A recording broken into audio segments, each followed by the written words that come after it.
इंसान तो सारी उम्र ही सीखता रहता है। ये तो एटीट्यूड की बात है, आप मुझसे सीखते हैं, मैं आपसे सीखती हूँ, इसी तरह निजाम चल रहा है। बाज़ औक़ात आपकी बातें मुझे हैरान कर देती हैं। आपका ज़हन आपकी उम्र से बहुत बड़ा है। बड़ा था नहीं, हो गया है, इनफैक्ट कर दिया गया है। जी। अम्मी की अचानक मौत की वजह से जमाल साहब जो बोझ मेरे कंधों पे आन पड़ा है, उसको उठाने के लिए बड़े हौसले की जरूरत है ना? हाँ हाँ हाँ, जी हाँ जी हाँ, क्यों नहीं। लेकिन जिस तरह स्मूथली आपने हर चीज को टैकल किया है, उसे देखकर ये काम कुछ ऐसा मुश्किल तो नहीं लगता। कहाँ, भी तो बहुत से काम करने बाकी हैं।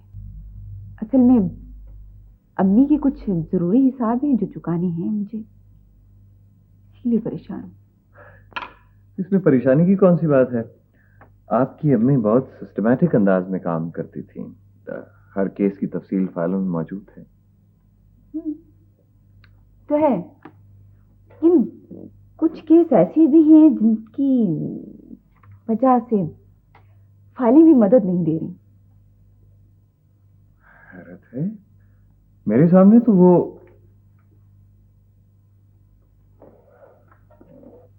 आप अपने मैनेजर से पूछिए ना।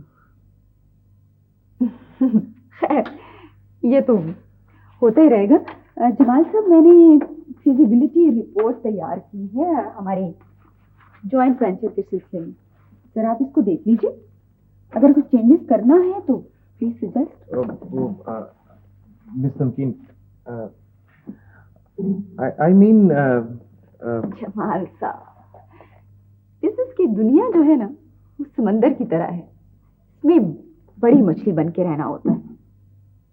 आप बेशक छोटी मछली को ना खाएं, लेकिन अगर आप खुद छोटी मछली हुए तो इट्स नॉट योर चॉइस।